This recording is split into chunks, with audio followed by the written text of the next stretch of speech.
Hello दोस्तों, तो स्वागत है आपका फिर से एक बार एपी पॉपकॉर्न पिक्स में। और मैं हूं आपका दोस्त और होस्ट एपी।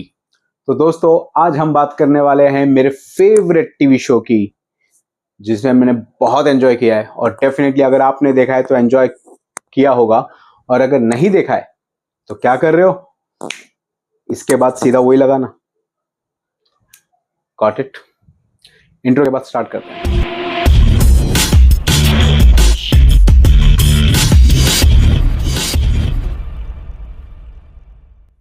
बहुत सारी टीवी सीरीज आई गई और हमने देखी भी, लेकिन एक सीरीज ऐसी थी जिसने टीवी को आर्ट बना दिया, और उस सीरीज का नाम था ब्रेकिंग बैड। तो दोस्तों, आज बात करेंगे ब्रेकिंग बैड। वैसे तो ये मेरी फेवरेट सीरीज है, मैं इसे कभी भी कहीं भी कितनी बार भी देख सकता हूं। मेरा वीडियो बनाने का मकसद ये है कि अगर आपने इसे नहीं देखा, डिस्कशन करते हैं यार। फेवरेट शोज के बारे में बात करना हमेशा इंटरेस्टिंग होता है।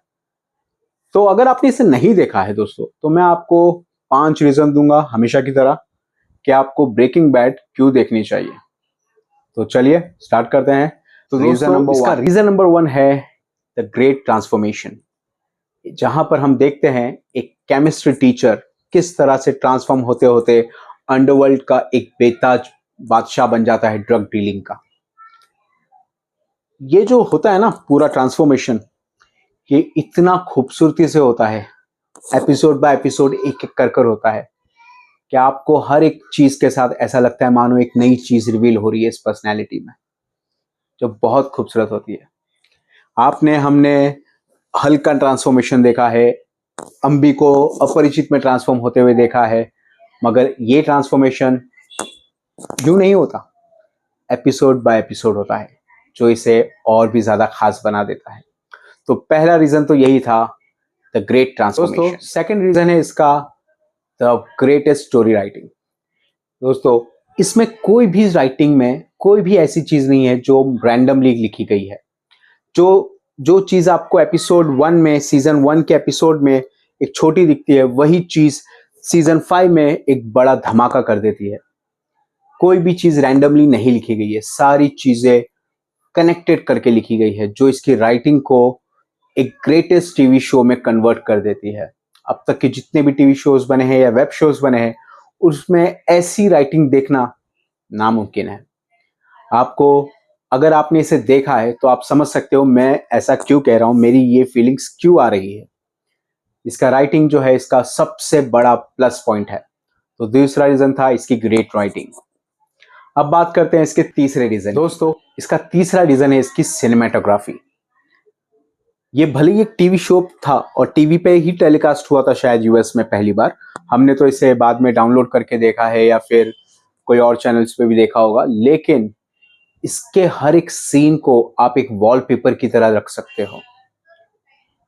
डेजर्ट का सीन हो, समंदर का सीन हो, प्लेन क्रैश का सीन हो, वॉल्टर वाइट को दिखाया जा रहा हो कुछ स्टाइलिश मोमेंट में, हाइजनबर्ग को दिखाया जा रहा हो, हर एक चीज एक परफेक्ट वॉलपेपर की तरह लगती है।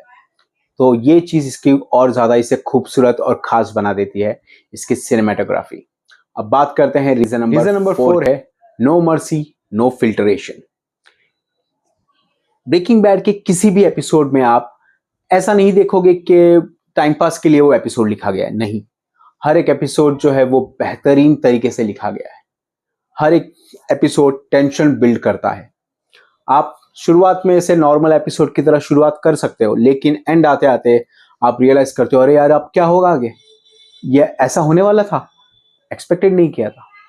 तो ये चीज और खास बना देती है। इसमें कोई मर्जी नहीं है, भले ही कैरेक्टर कितना भी बड़ा क्यों ना हो या भले ही कैरेक्टर कितना छोटा क्यों ना हो, उसे वही मिलता है जो वो डिजर्व करता है। Harsh reality. तो डेफिनेटली ये चीज आपको बहुत सारी सीरीज में देखने को नहीं मिलती है, जहां पर बड़े बड़े कैरेक्टर्स को मारा ही नहीं जा सकता, उन्हें जिंदा ही रखा जाता है, ऐसा इसमें नहीं है। अगर इन्हें फील होता कि वॉल्टर वाइट को मारना है तो ये उसे भी मार देते, और उन्होंने मार भी दिया है। Not go for the spoilers, तो छोड़िए इसे। अब बात करते हैं इसके आखिरी रीजन की। आखिरी रीजन है इसका ग्रेइश होना। यहाँ पर कोई भी ब्लैक एंड व्हाइट नहीं है। यहाँ पर विलन बुरे नहीं है, यहाँ पे हीरो अच्छे नहीं है। यहाँ पर हर कोई अपना ग्रेइश कलर दिखाता है। ना वो पूरे ब्लैक है ना वो पूरे वाइट है। सिचुएशन के हिसाब से आपको समझना पड़ता है कि हाँ यहाँ पर ये बंदा राइट है, हाँ हाँ ना ना यहाँ पर ये बंदा रॉन्ग है। सिचुएशन आपको कर देती है। It makes you question on, यहाँ हीरोज भी गलत होते हैं और विलन्स भी सही होते हैं। तो ऐसा शो जहां पर आप हीरोज को ना मानकर विलन को विलन ना मानो, आप समझ सकते हो शो की लेवल क्या होगा। आप पूरी तरह से शो में खुल जाते हो। ये शो कहीं भी कॉम्प्रोमाइज नहीं करती है, ये आपको पूरा एंटरटेनमेंट देती है, वो भी एक सख्त लहजे के साथ। तो इसीलिए ये मेरी फेवरेट टीवी सीरीज है ऑफ ऑल। इससे पहले मैंने जब वेब सीरीज देखे थे, बहुत सारे वेब सीरीज मैंने इससे पहले भी देखे थे, लेकिन जब इसकी बात आई, इसके देखने से पहले मैंने दो एनिमेशन देख ली थी, एक डेथ नोट और एक डेमन स्लेयर। वैसे डेथ नोट का वीडियो डाला हुआ है, आप देख सकते हो। तो मुझे लगा था कि यार एनिमेशन में कितनी अच्छी फीलिंग्स के साथ, कितना इमोशंस, कितनी स्टोरी लाइन अप कितनी अच्छी हो सकती है, शायद रियलिटी में ऐसा बनाना पॉसिबल नहीं है। फिर उसके कुछ ही टाइम बाद मैंने ये वेब सीरीज देखी और मुझे लगा नहीं नहीं नहीं, रियलिटी होती है, इमोशंस इंसान से ही निकल सकते हैं। वाकई में ये वेब सीरीज आपका टाइम डिजर्व करती है। आपकी जो सबसे कीमती चीज आपके पास है वो है आपके टाइम, और ये डिजर्व करती है। वैसे मैं बता दूं, इसके कुछ 5 सीजन है और पहला सीजन थोड़ा छोटा है, 6 या 7 एपिसोड्स हैं। उसके बाद सारे ही सीजन में कुछ 12-13 एपिसोड्स हैं, या याद नहीं मुझे, लेकिन काफी लेंदी है। अगर आप इसे देखना चाहोगे तो आपको, अगर आप इसे बिंग वॉच भी करते हो तो एटलीस्ट आपको 2 वीक तो लग ही जाएंगे। खाना पीना सब ठीक है, उनके लिए भी वक्त निकालना पड़ता है ना, तो उनको हटा दोगे तो आपको 2 हफ्ते तो मिनिमम लग जाएंगे।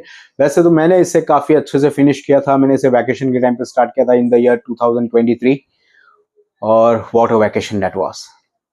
तो बस और बकवास नहीं करूंगा, आप इस शो को देखिए। अगर आपने नहीं देखा है तो डेफिनेटली शो को देखिए। ऐसे ही कुछ और शोज मैं आपके लिए लाता रहूंगा रिकमेंडेशन के माध्यम से। So this is your host and दोस्त AP signing off. Have a great day.